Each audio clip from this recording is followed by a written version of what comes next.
নমস্কার বন্ধুরা, আপনারা দেখছেন ভারত রেশন। আপনাদের সঙ্গে রয়েছি আমি অমিত। বন্ধুরা, বিগত সোমবার থেকে বৃহস্পতিবার এই 4 দিন বাংলাদেশে একটা বৈঠক হয়েছে। কাদের? ভারতের বিএসএফ এর যে ডিজি লেভেলের যে সমস্ত আধিকারিক যারা রয়েছে তাদের সঙ্গে বাংলাদেশের বিজিবি বর্ডার গার্ড বাংলাদেশের যে সমস্ত আধিকারিক রয়েছে তাদের। আর এই বৈঠকটা আমরা বিগত কয়েক মাস ধরে শুনছিলাম যে একটা বৈঠক হওয়ার কথা আছে ভারত এবং বাংলাদেশের মধ্যে, কারণ সীমান্তে যেভাবে উত্তেজনা চলছিল সেই উত্তেজনা ঠেকাতে এইরকম একটা বড় পর্যায়ের বৈঠক দরকার ছিল। দেখুন, শেখ হাসিনার পতনের পর থেকে বাংলাদেশ এবং ভারতের এই বর্ডার গার্ড বাংলাদেশের সঙ্গে আমাদের ভারতের বিএসএফদের এইরকম উচ্চ পর্যায়ে কোনো বৈঠক কিন্তু সেই রকম ভাবে হয়নি। আর এই বৈঠকটা হওয়াতে আমরা আশা করছি যে সমস্ত প্রবলেমগুলো এতদিন বর্ডারে ফেস করছিলাম আমরা, সেটা হয়তো কোথাও না কোথাও একটা সমাধান আসবে। এই আলোচনা কি হয়েছে? এই যে সীমান্তের বিভিন্ন রকম ঝামেলা, এতদিন কাঁটাতার নিয়ে ঝামেলা চলছিল, তারপর পুশ ব্যাক যেটা ওরা বলছিল, আমরা পুশ ইন করছিলাম, আমাদের দেশে যে সমস্ত অবৈধ যারা ছিল তাদেরকে আমরা পুশ ইন করছিলাম, ওরা নিতে অস্বীকার করছিল যে না ওরা বাংলাদেশি নয়।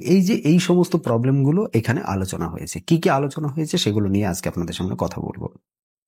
দেখুন, এই 4 দিনের বৈঠকে বাংলাদেশের উচ্চ পর্যায় এবং আমাদের ভারতের উচ্চ পর্যায়ের আলোচনা তো হয়েছে, তার সঙ্গে গ্রাউন্ড লেভেলে যে সমস্ত প্রবলেমগুলো ফেস করছিল আমাদের সাধারণ জনগণ, বর্ডার সংলগ্ন যে সমস্ত এলাকা রয়েছে সেই সমস্ত এলাকার যে সাধারণ জনগণ তারা, এবং বর্ডারে যে সমস্ত সিপাহী যারা রয়েছে আর কি, তারা প্রত্যেকেই যেটা ফেস করছিল সেগুলো নিয়েও এখানে আলোচনা করা হয়েছে। একথায় স্পষ্টভাবে বিএসএফ বিজিবিকে জানিয়ে দিয়েছে যে বর্ডার সংলগ্ন এলাকাতে যে বাংলাদেশের গুন্ডা বাহিনী বা বাংলাদেশের যে সমস্ত দুষ্কৃতী যারা রয়েছে আমাদের বিএসএফ জওয়ানদের ওপর যে হামলা চালাচ্ছে, আমাদের সাধারণ জনগণের ওপর পাথর ছুড়ছে, সেগুলো বন্ধ করতে হবে।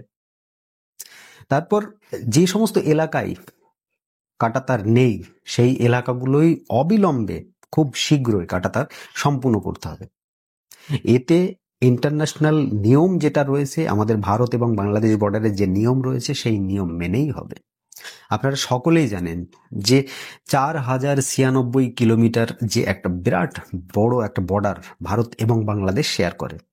আর এইখানে পশ্চিমবঙ্গ, আসাম, মেঘালয়, ত্রিপুরা এবং মিজোরাম এই কতগুলি রাজ্যের সঙ্গে বর্ডারটা শেয়ার হয়। এর মধ্যে বিভিন্ন এলাকা রয়েছে যেখানে নদী সংলগ্ন এলাকা রয়েছে, খাল বিল, যে সমস্ত জায়গায় পাহাড়ও রয়েছে।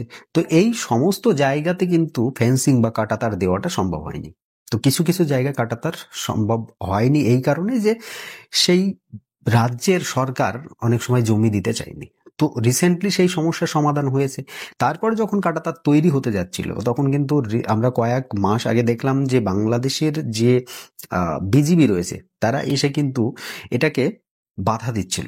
তার সঙ্গে ওখানকার জনগণরা তারা লাঠি, দা, কোদাল, হেসো নিয়ে কিন্তু আমাদের বিএসএফদের উপর মানে আক্রমণ করতে আসছিল। এটা আমরা দেখছিলাম, বিভিন্ন সময়ে এই জিনিসটা ঘটেছে, বিভিন্ন রিপোর্ট এসেছে। এমনকি শুধুমাত্র ভারতের রিপোর্ট নয়, এটা অল ওভার দ্য ওয়ার্ল্ডের ইন্টারন্যাশনাল মিডিয়াও কিন্তু এই রিপোর্ট কভার করেছে। ভারত বাংলাদেশের যে বর্ডার সংলগ্ন এলাকার যে টেনশন সেটা কিন্তু কভার করেছে, সেটা আমরা সকলে দেখেছি। তো রিসেন্টলি এই বৈঠকে এটা আলোচনা হয়েছে। সর্বপ্রথম যে আলোচনাটা হয়েছে সেটা হচ্ছে যে ভারত এবং বাংলাদেশের বর্ডার সংলগ্ন এলাকায় যে এলাকাগুলোতে কাঁটাতার নেই সেই এলাকাগুলোতে কাঁটাতার হবে, ইন্টারন্যাশনাল নিয়ম মেনেই কাঁটাতার হবে। ভারত বাংলাদেশ বর্ডারের যে রুলস রয়েছে সেই রুলস এবং রেগুলেশন মেনেই কাঁটাতার হবে।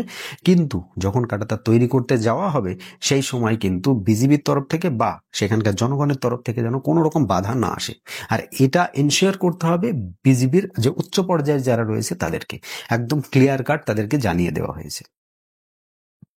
দ্বিতীয়ত বলা হয়েছে যে বর্ডার সংলগ্ন এলাকার যে গ্রামবাসী যারা রয়েছে তাদের মধ্যে তো সবাই তো আর ভালো মানুষ নয়।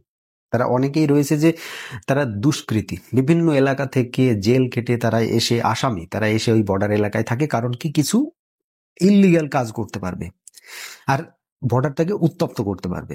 আপনারা সকলেই জানেন যে বাংলাদেশের রাজনৈতিক পরিস্থিতি এখন বর্তমানে কেমন। সবাই হয়তো বলবে যে ভারত বাংলাদেশের সঙ্গে সম্পর্ক রাখতে চাইছে না, তার কারণ হচ্ছে শেখ হাসিনা গদি থেকে পড়ে গিয়েছে। এমনটা কিন্তু নয়। দেখুন, এর রিজন, একটা বড় রিজন হচ্ছে ওখানকার রাজনৈতিক অস্থিতিশীলতা।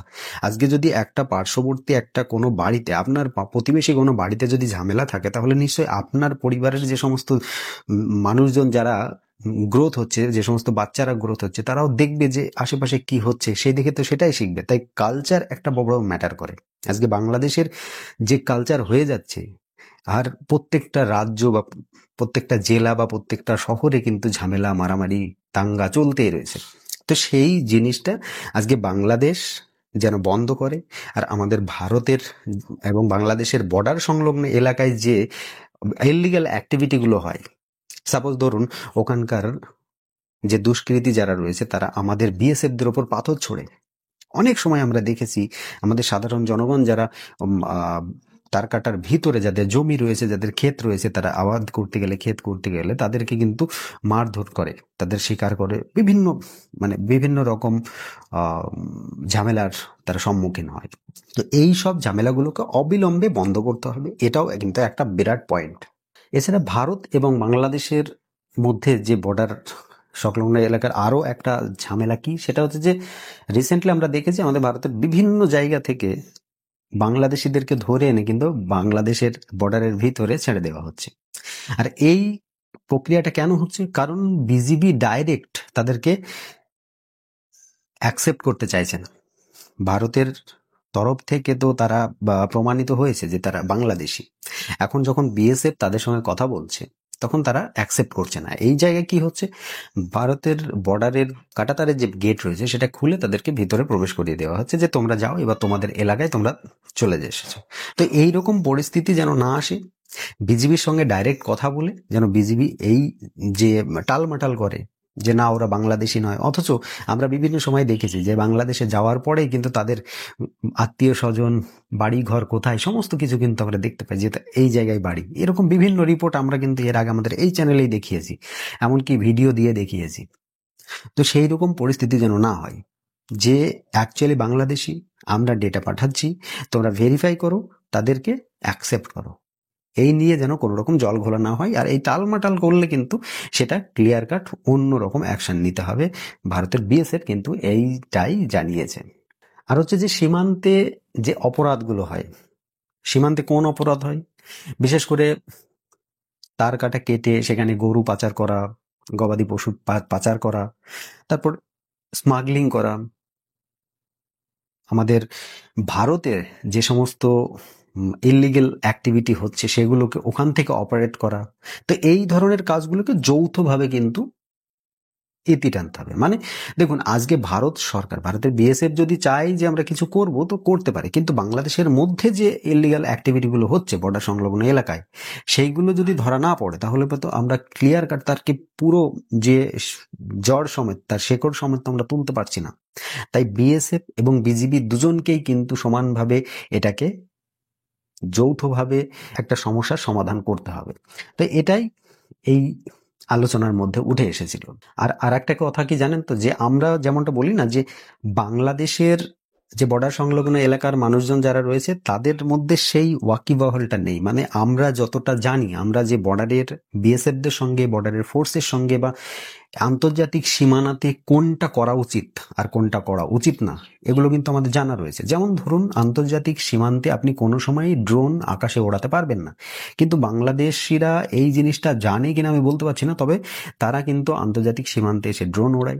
আর সেটা হতে পারে কোনো আতঙ্কবাদী বা কোনো সন্ত্রাসী সংগঠনের হতে পারে, বা সেটা সাধারণ পাবলিকেরও হতে পারে। আমরা বলছি না যে হ্যাঁ এটা ইল্লিগাল ভাবে ঘটে, হয়তো অনেকে জানে না, তারা বর্ডার সংলগ্ন এলাকায় ড্রোন ওড়ায় এবং ড্রোনটা আমাদের ভারতীয় সীমান্তের মধ্যে নিয়ে চলে আসে। এরকম অনেক অ্যাক্টিভিটি ঘটেছে। দেখুন, আমি নিজে, আমার বাড়ি একদম বর্ডার সংলগ্ন এলাকার একটা গ্রামে, আমি কোনো শহরের ছেলে নই, আমি একদম সিম্পল গ্রামের ছেলে।